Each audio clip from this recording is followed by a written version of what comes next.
name is Cynthia McIntosh, and I welcome you to Nuggets of Truth broadcast.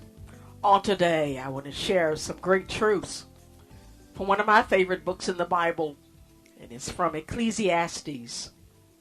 And I want to focus in on Ecclesiastes, the 3rd chapter. I hope today, as I share these truths, that you'll dive deeper, because there's so much more than I have time to share. For in this chapter, written by a great man of God named Solomon, great king of Israel. He was a man full of great wisdom, endowed by God into his life. I want to share some of the great truths that God showed him, I believe, for blessing of generations such as ours.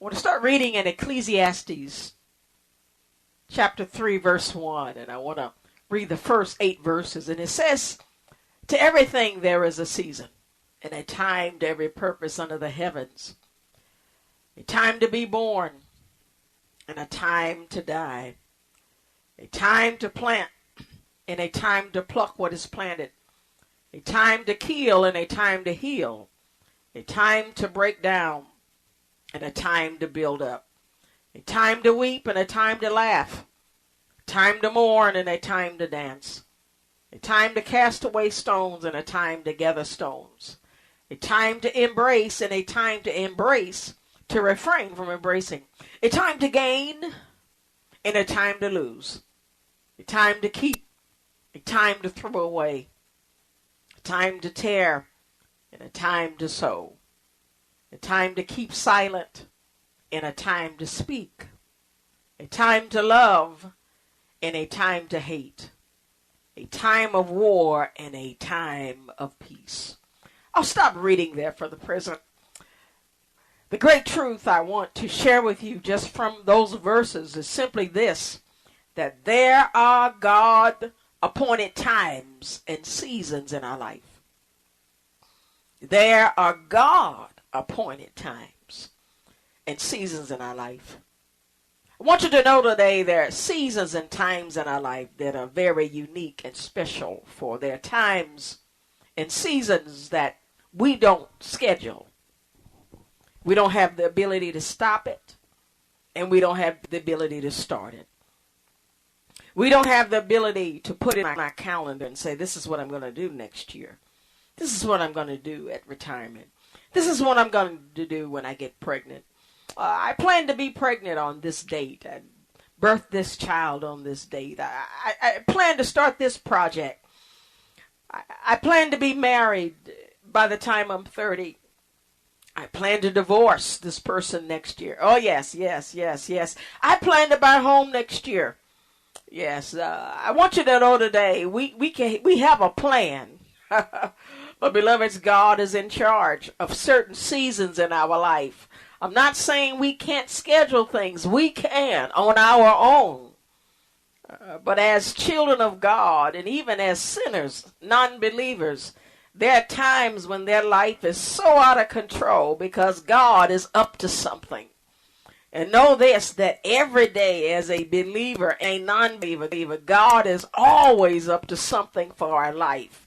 He's like a good daddy in certain times of our lives, for our birthdays, during the holidays. There are times when our fathers will plan special things for us that they don't tell us about. And God does the same thing. He plans things for you for his pleasure. The Bible says in Psalms 37:4, the steps of a good man are ordered by the Lord, and the Lord delighteth in his way. That text goes on to say that God takes great pleasure in planning our lives. Oh yes, he gets great joy in determining step by step our life, plan by plan. Yes, there are God-appointed seasons and times in our life. And I take that thought even further from the Hebrew word for the word season in that text. In Ecclesiastes chapter 3:1, the only Hebrew word used for that word season is used in one other text in the Bible, Daniel 7 and 12. And it talks about a season. Daniel 7 and 12 says, as for the rest of the beast, they had their dominion taken away, yet their lives were prolonged for a season and a time. That word season implies a fixed time set by a deity, not a season and time fixed by human man or thought. Yes, there are times in our life where God takes control of our lives. No wonder Jesus told us to pray the prayer, Our Father, who art in heaven, hallowed be thy name, thy kingdom come, and thy will be done on earth as it is in heaven. I believe Jesus taught us to pray like this simply because he knows that God has a plan. And it helps when we open up ourselves to the will of God in our life. I believe God hates to barge in. He hates to force himself upon us. But there are times when we should let God know, thy will be done.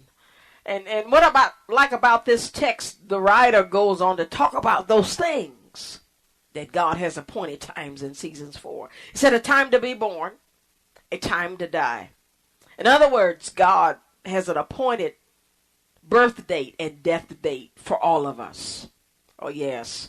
And as a believer, we've got to know that Satan cannot allow any circumstances or situation to take us before God's time.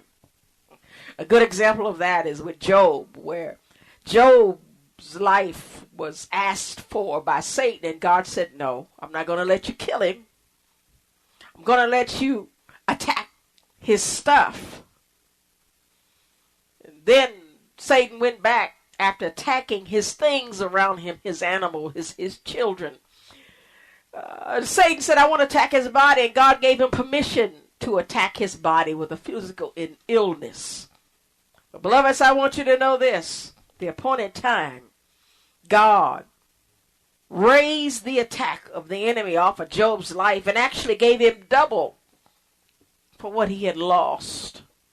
Oh yes, we serve a God who will not allow the enemy to take his blessings out of our life unless there is a reason.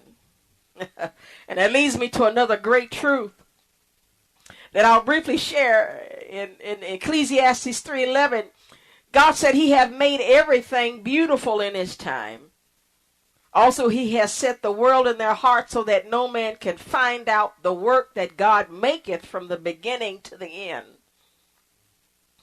This text simply says that good is going to come out of everything that happens in our life.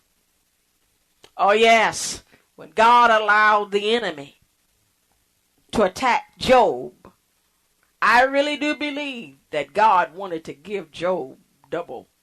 And that was the hidden blessing. He wanted to test his faith. He wanted to make him stronger.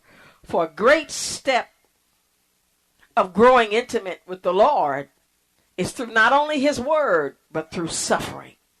Something about loss and gain that strengthens the soul, that strengthens our mind, that strengthens our emotions.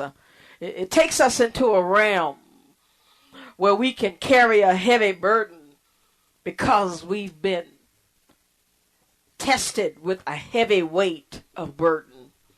Oh yes, God will bring blessings out of every season in our life. And that's why I encourage us today to hold on to the promises of the God. I don't care what you're going through. God is up to something. And let me go deeper into the things that God has fixed times for. So I believe there's somebody listening today that's going through something and you're wondering if God is in the midst. This text says there's a fixed time to be born, a fixed time to die, a time to plant and a time to pluck up what is planted. This phrase simply says there are times of seeding in our life, times when you're putting in hard work, you're giving, You're sweating. You're taking time to put forth energy without a return at that point. And I love sharing this thought today because there's times when you want the harvest now, not later. But there's something about the nature of the earth. There is a seed, and then there's time, and then there's harvest. There's certain seeds that we plant.